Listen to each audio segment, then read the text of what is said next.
Good afternoon and welcome to Hope Church Goldthorpe. We're delighted that you can join us this afternoon. If you're watching online or if it's your first time joining us and you'd like to ask any questions or you'd like to find out more about Jesus, then please get in contact with us. Our details are coming up on the screen and they're also available via our Facebook page. We're going to begin by saying a prayer together now. I'm going to say a few words, and then if you'd like to, you can join in with the words in bold type. Let's pray. We meet together as the family of God to praise and thank Him, to learn more about Him and what He wants of us, to pray and to be built up in our Christian faith. Loving Lord, please help us to praise You and pray to You, to learn about You and obey You as we meet together this afternoon. For Jesus' sake, Amen. We are starting at the beginning of the book of Isaiah this week.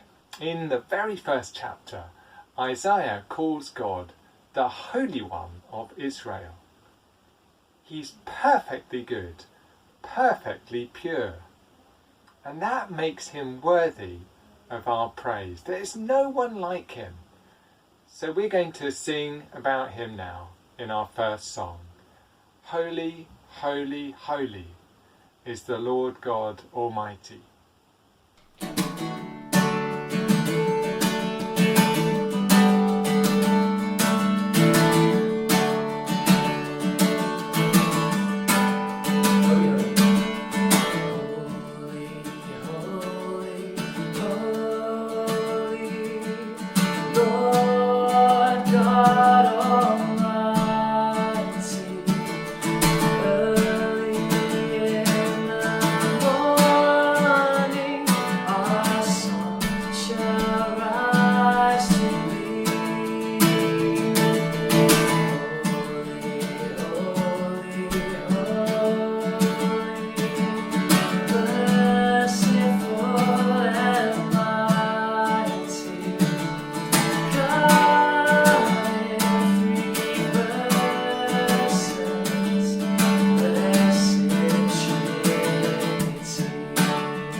Well, children, most of you have been doing some homeschool recently, and I wonder if your mum or dad has had to say this to you.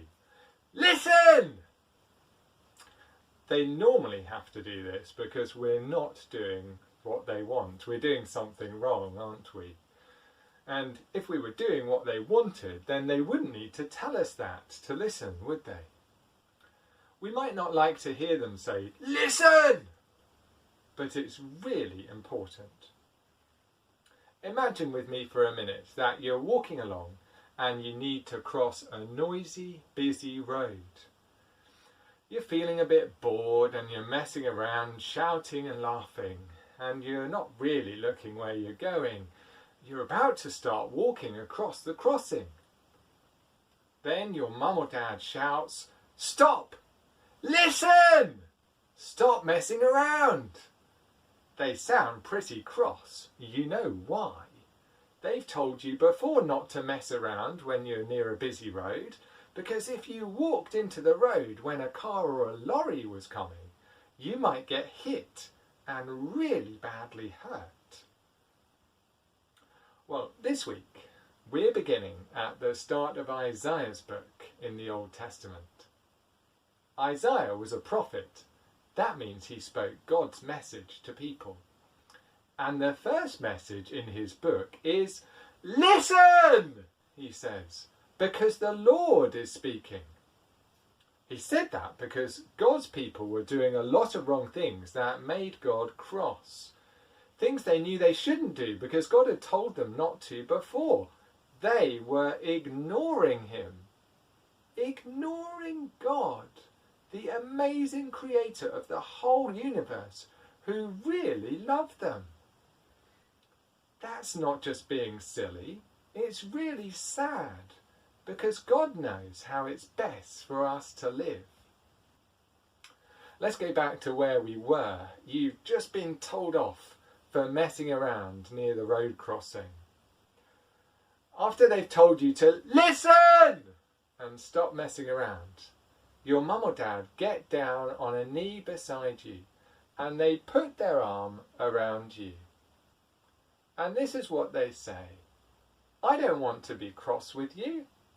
Let's talk about what happened. You did something wrong. You did what I told you before not to do. But I'll forgive you. I can see that you're sorry. Let's be friends. Did you know that God says something a bit like that to his people in Isaiah's book? He says, come, we will talk these things over. Your sins are bright red, but you can be white as snow. You see, God didn't want to stay cross with his people, although they were doing a lot of wrong things. He wanted to take away their sin and be friends with them again. Later in his book, Isaiah showed God's people how God was going to take away their sin. He was going to send Jesus to die for them. And that's the same for us today. God says, listen! Because he loves us. He doesn't want us to get hurt by ignoring him and doing those wrong things. He wants to keep us safe by listening to him and trusting in Jesus, our rescuer. Isaiah knew that. Hey, guess what his name means? No, it doesn't mean God loves shouting, listen! It means the Lord is salvation. God loves to rescue people from their sin. Let's say a prayer. Dear God, we're sorry for ignoring you. Please help us to listen to you and trust in Jesus as our rescuer. Amen.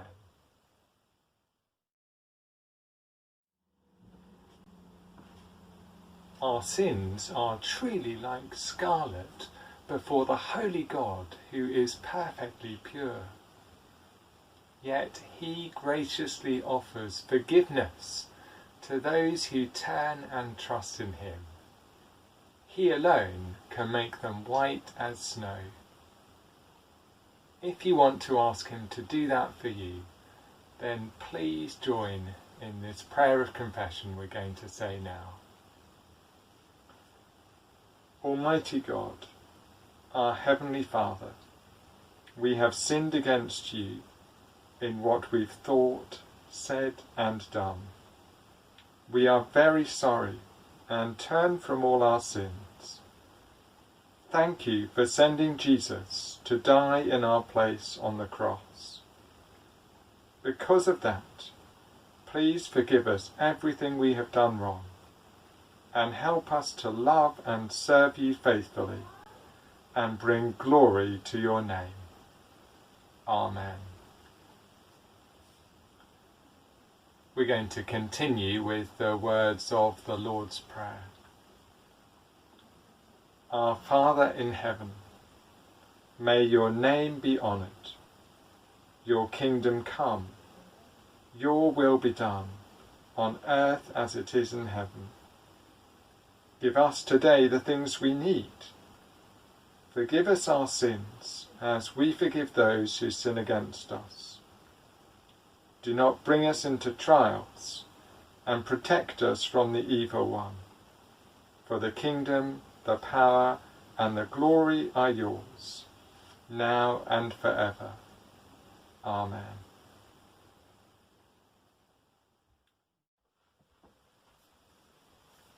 It's time for a few notices now for the week ahead, and Chris is going to bring those to us.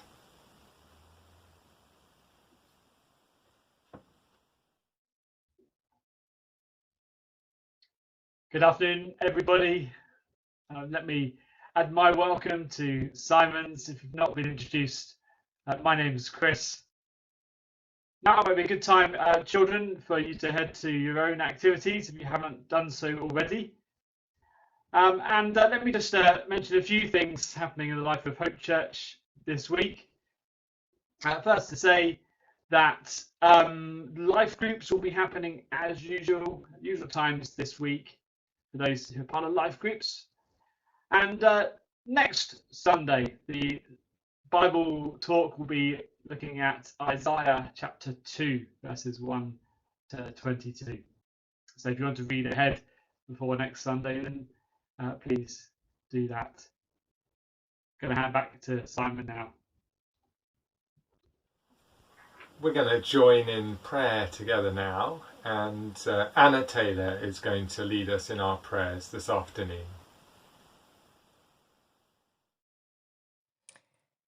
Father God, we praise you that Jesus is going to return and make all things new. In whatever we face this week, whether it's ill health, loneliness, frustration, boredom or anxiety, help us to look forward to that day. We pray our hope in the return of the Lord Jesus would cause those who have contact with us to want to know more about him. Please make our speech full of grace, seasoned with salt. Give us boldness in making and taking opportunities to speak for you. We pray for our government to make wise decisions about how to release lockdown. Please give them wisdom and protect our health services as and when this happens.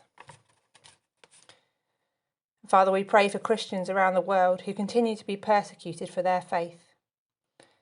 Protect those Christians in Nepal who are being targeted by Hindu extremists. Please strengthen your people there and cover them with your protection. We ask all these things in the name of Jesus.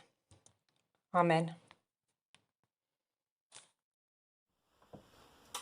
Just as we were thinking with the children, God's got a message for us to listen to. So we're going to hear God's word to us now as Carol brings us the first part of today's Bible reading from Isaiah chapter 1, after which Chris is going to help us spend some time thinking it through and what it means for us today. This morning's reading is taken from Isaiah chapter 1, reading verses 1 to 17.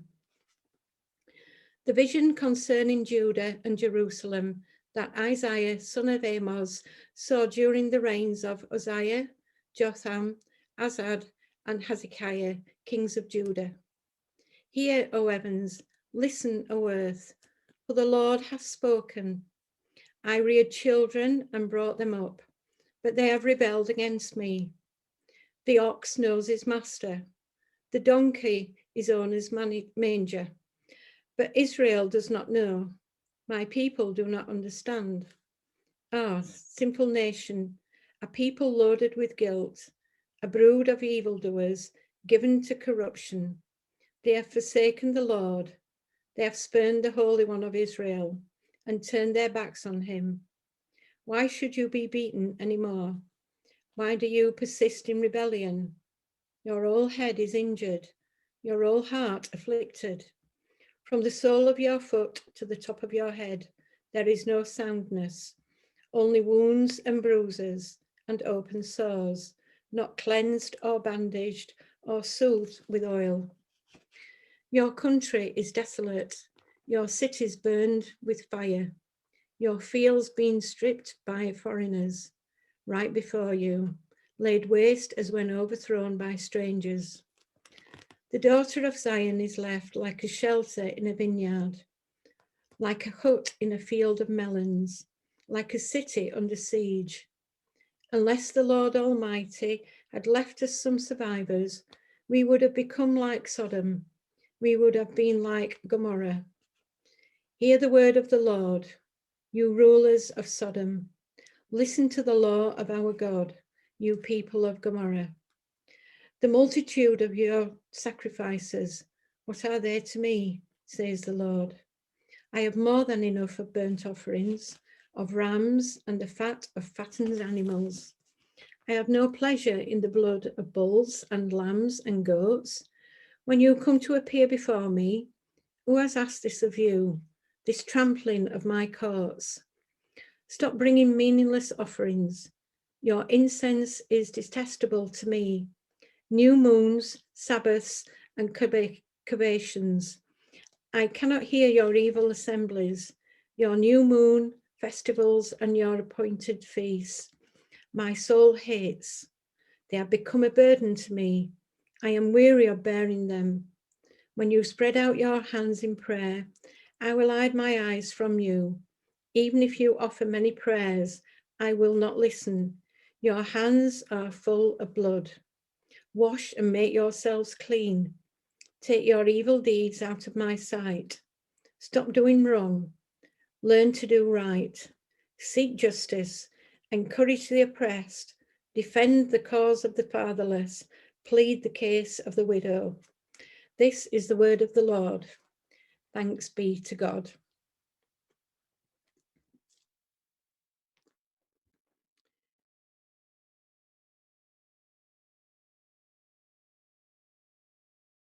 Not 10 miles from Goldthorpe, a massive restoration project is underway at Wentworth Woodhouse. It's going to cost in excess of £150 million. And already there are signs of progress, and it's starting to look quite grand.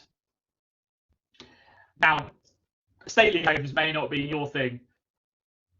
In fact, you might think it's a complete waste of someone's money. But I think all of us can understand the desire to have something restored. We all have things in our lives we want to have fixed. We want to have them restored. Perhaps a faded photograph that's important to you. An overgrown garden, maybe. But perhaps most of all, damaged relationships and past hurts. We long for them to be restored. Restoration matters. Deep down, all of us have a sense that the world is not as it should be. The book of Isaiah is about worldwide restoration. But God's restoration project is far bigger than Wentworth Woodhouse. And it is far deeper than just our human relationships. Maybe you remember these verses from last week, near the end of the book in chapter 65. Isaiah said, and God speaks, "See, I will create new heavens and a new earth. The former things will not be remembered, nor will they come to mind. But be glad and rejoice forever in what I will create. For I will create Jerusalem to be a delight, and its people a joy."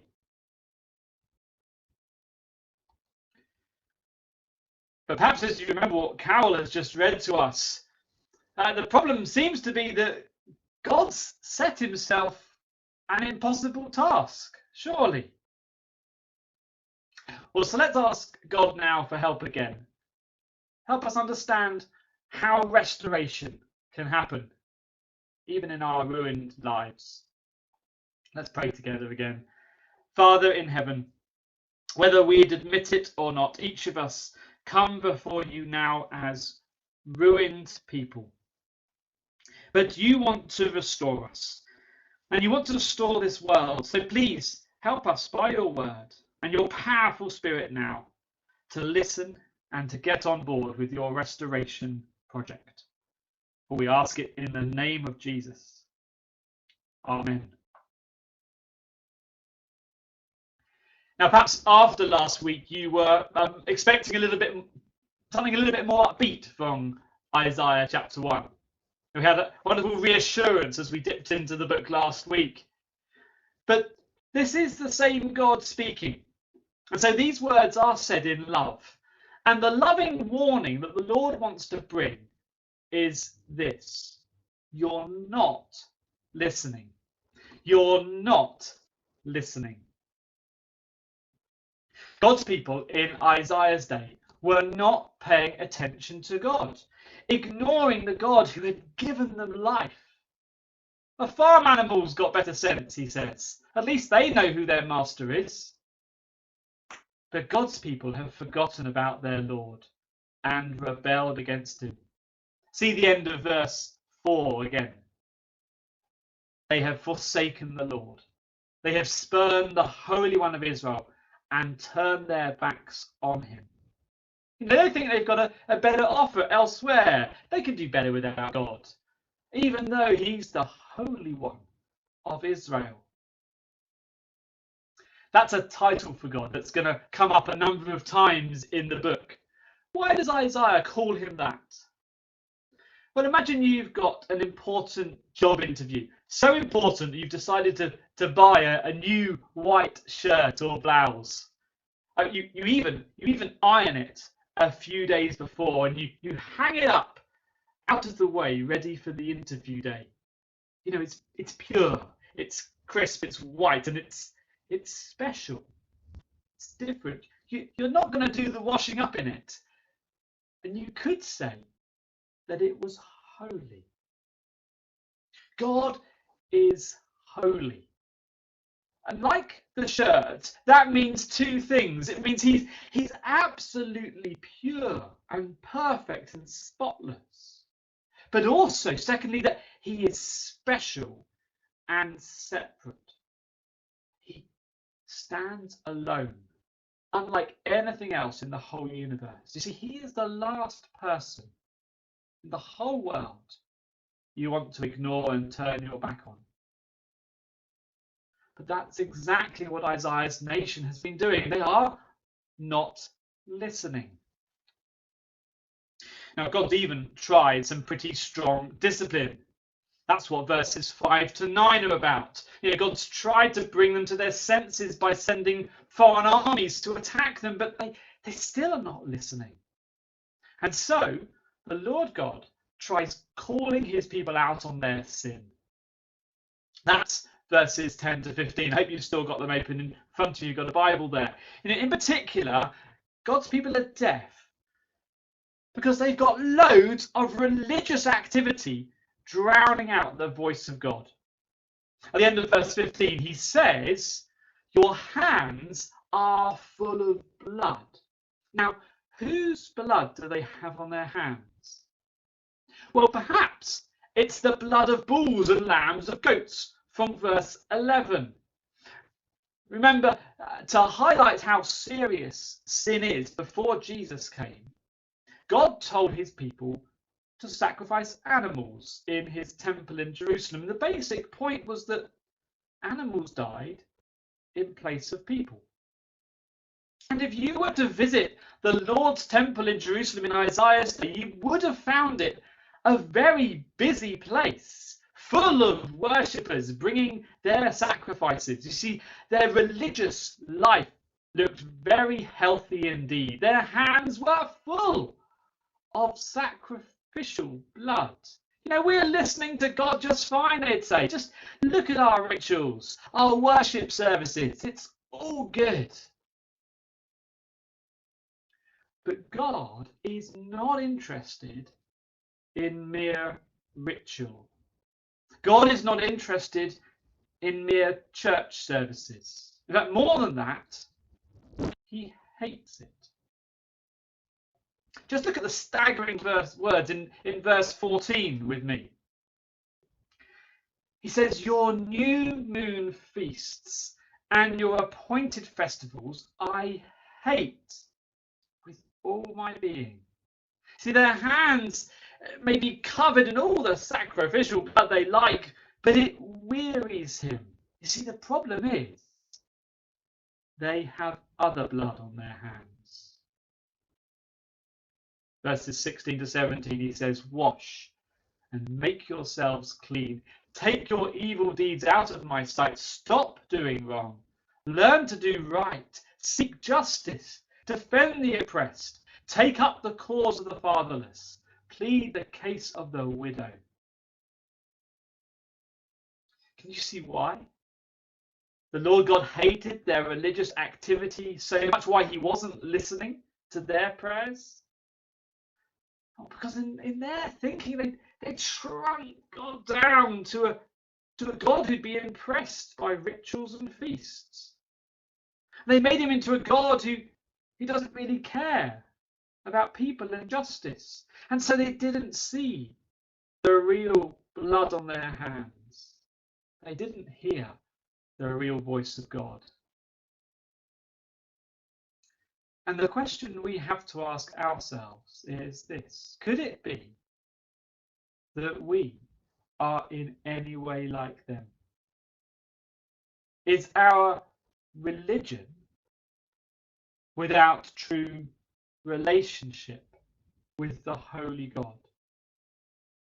We also could be deaf to the voice of God because his voice is being drowned out by our religious activity, our church services and Bible studies and prayer meetings, all great and good things, but useless if they stop us loving what God loves and caring for what God cares.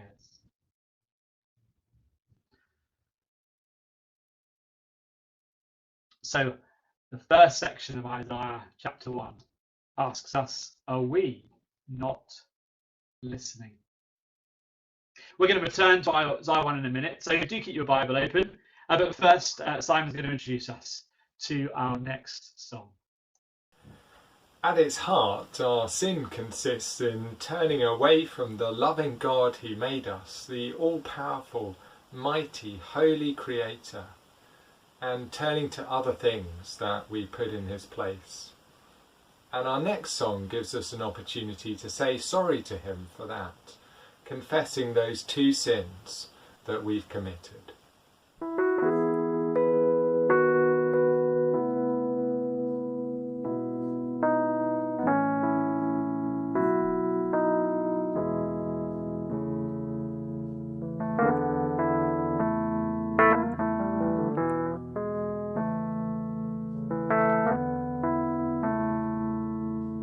Two sins have we committed, two sins that we cannot deny. We've turned from you the fount of living water, and have tried to drink from cisterns cracked and dry. What fools we are, how blind we are.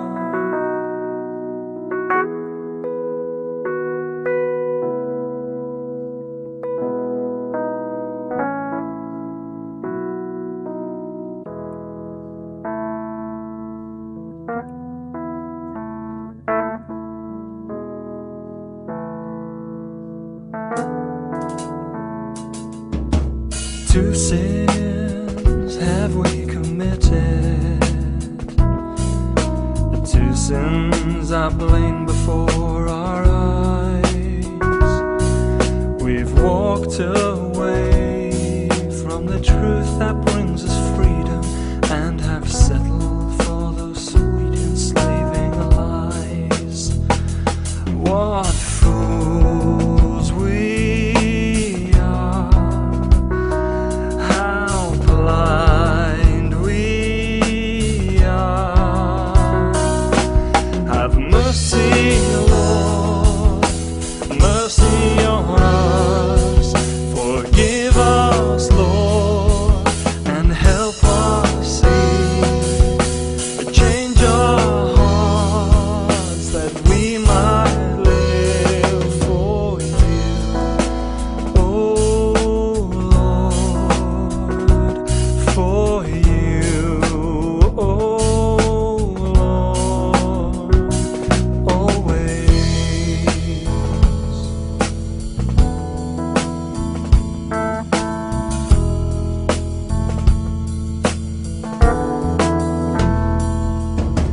Two sins have we committed, two sins at which you stand appalled. We've turned from you, our glorious Creator, and have worshipped things that are no gods at all. What fools we are, how blind we are. Have mercy, Lord, mercy on us. Forgive us, Lord, and help us see. Change our hearts that we might live for you. Oh Lord, for you. Oh Lord, have mercy, Lord, mercy on us. Forgive us, Lord, and help us see. Change our hearts that we might live. Have mercy, Lord, mercy on us. Forgive us, Lord, and help us see. Change our hearts that we might live for you. Oh yeah.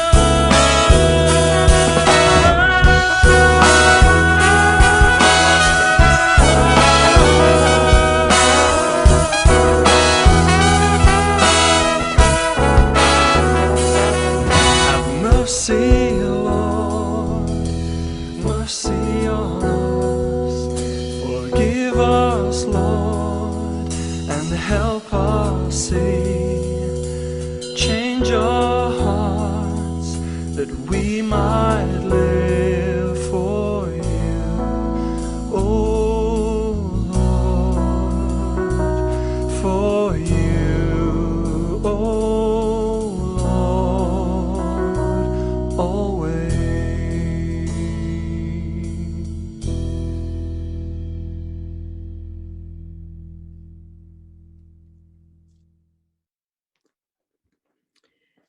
Isaiah chapter 1, beginning at verse 15 through to verse 31.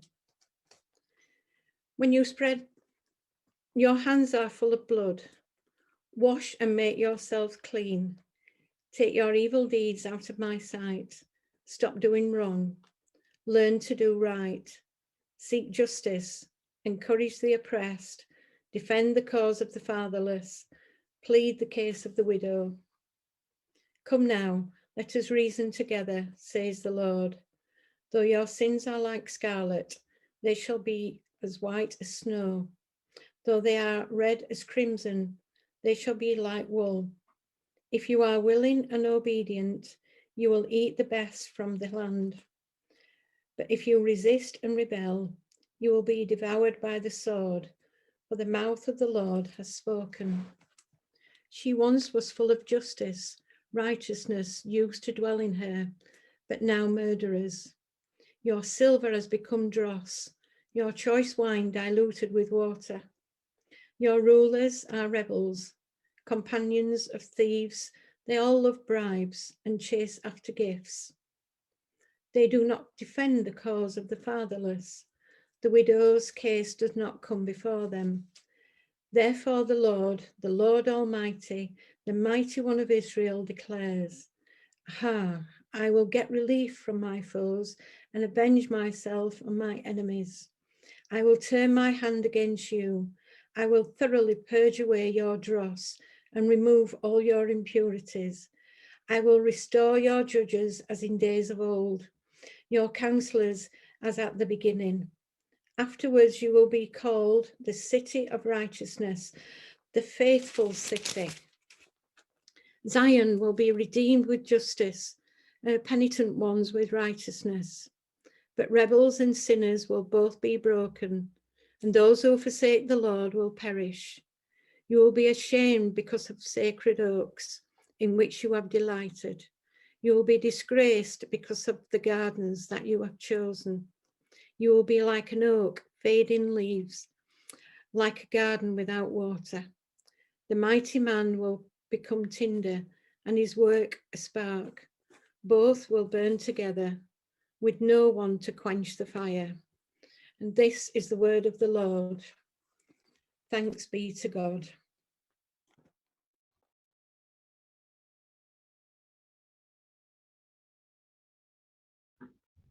Well, the people of God may have been not listening and deaf to God because of their religious activity, but amazingly, we see in that second half that Carol's just read to us that God has not abandoned them.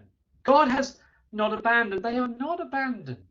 In fact, part of the reason Isaiah is calling them out on their sin is so that they might start to listen properly. It's not too late to start.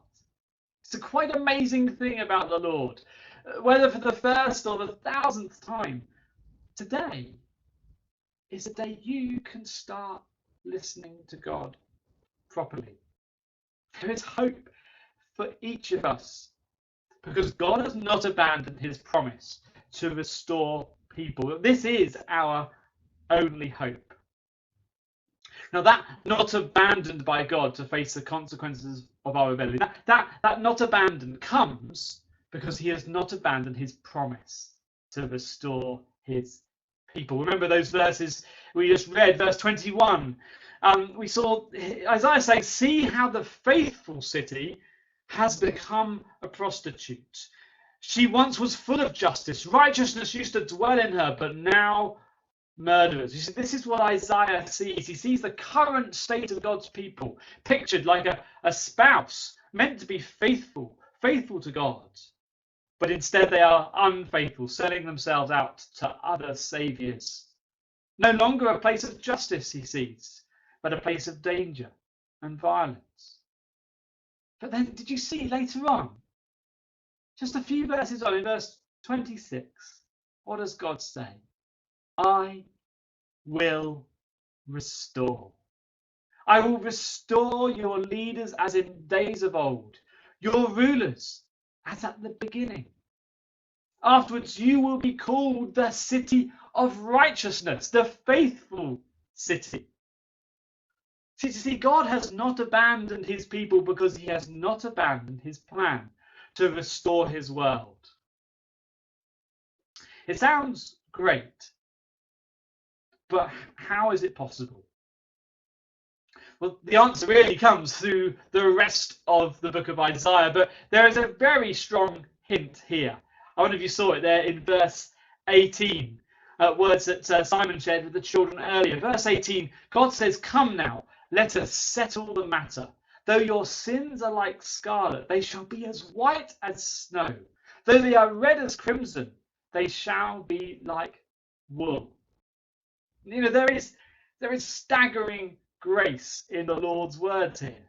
You know, these are people who have blood on their hands. People whose religious activity God hates with all his being and he will not listen to. And yet, he invites them to think about the possibility of forgiveness with him. Come now, think this over with me. You could have your sins wiped clean, purity restored, like Tuesday morning this week when we woke up to fresh white snowfall on the ground. Isn't that how you'd like to be seen by me, says God, as perfect and not as guilty? Because that's the full and free pardon that I'm offering. For Isaiah and his hearers, I guess they had only hints as to how the perfect God could simply forgive cosmic rebellion. But we have Jesus' words to help us understand. In Matthew 26, Jesus took a cup, and when he had given thanks, he gave it to the disciples, saying, "Drink from it, all of you. This is my blood of the covenant, which is poured out for many for the forgiveness of sins."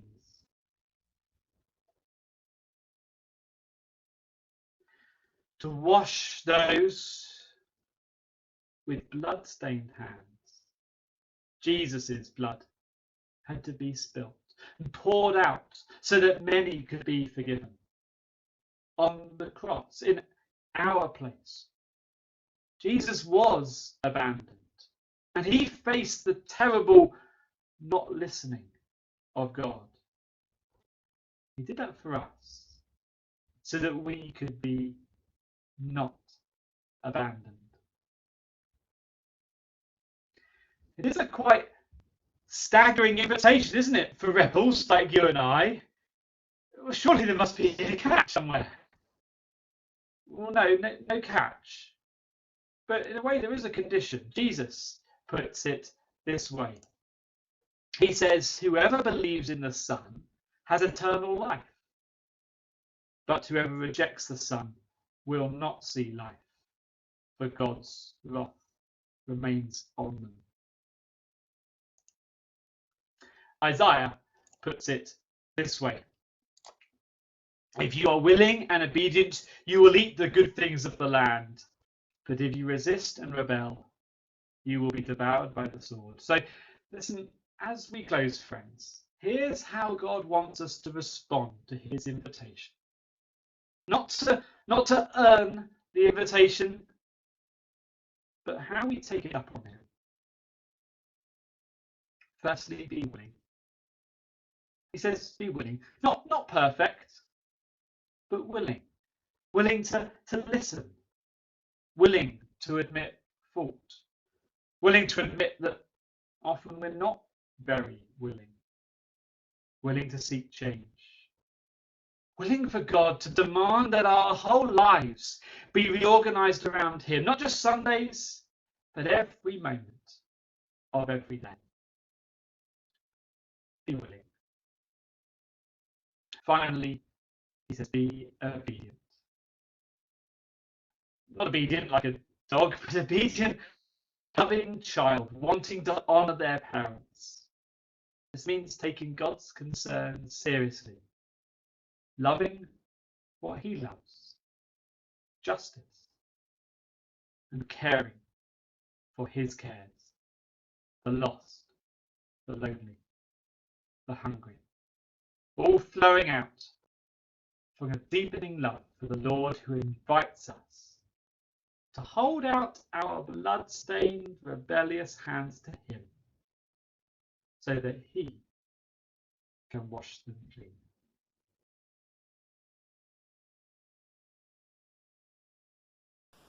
Our final song reminds us that our holy, all-powerful, eternal God is the same one who came to take away the guilt of people who had ignored him, like you and me, through Jesus' death. Let's sing, Behold Our God.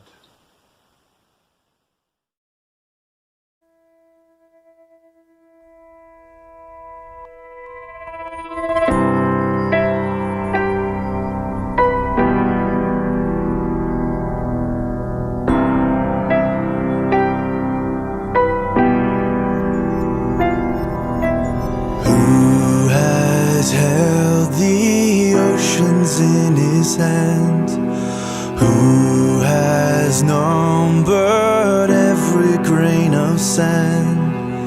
Kings and nations tremble at his voice. All creation rises to rejoice. Behold our God, seated on his throne. Come, let us adore him. Behold our King, nothing can compare. Come, let us adore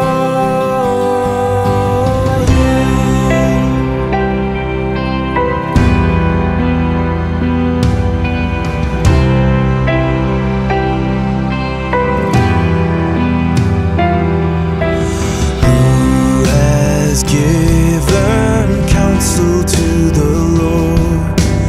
Who can question any of his words? Who can teach the one who knows all things?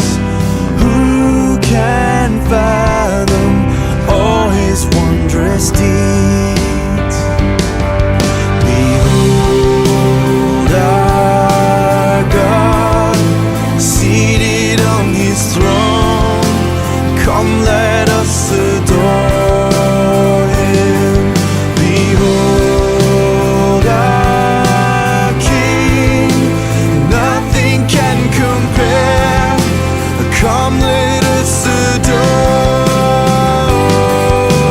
him.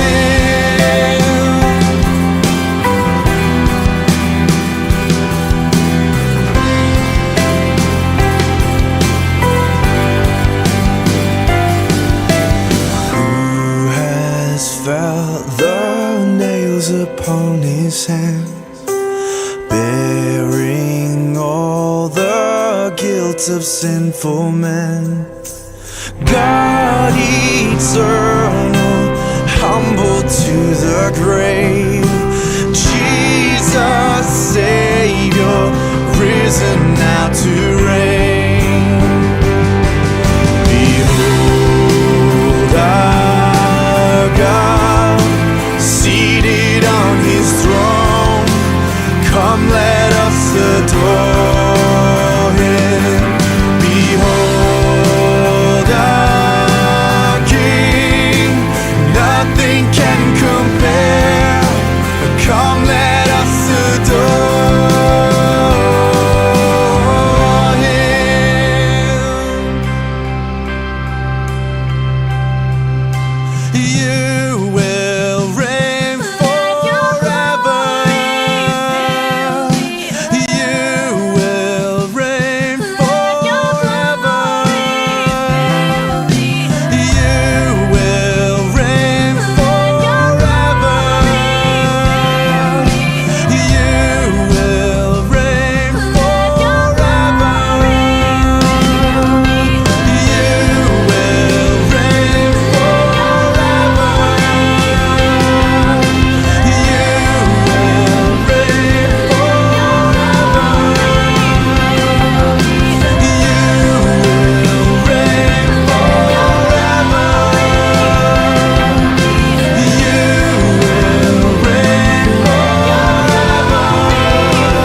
his throne.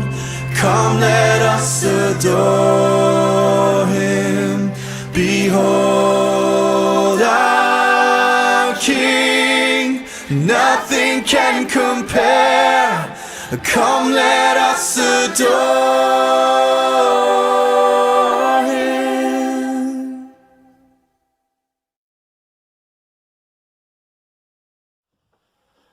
We're going to close our time together now with a final prayer. Let's pray. Lord God, we know that we've sinned against you. Thank you that you've not abandoned us, which is what we deserve. We praise you for Jesus, abandoned for our sake, so that we can enjoy a restored relationship with you today. Amen.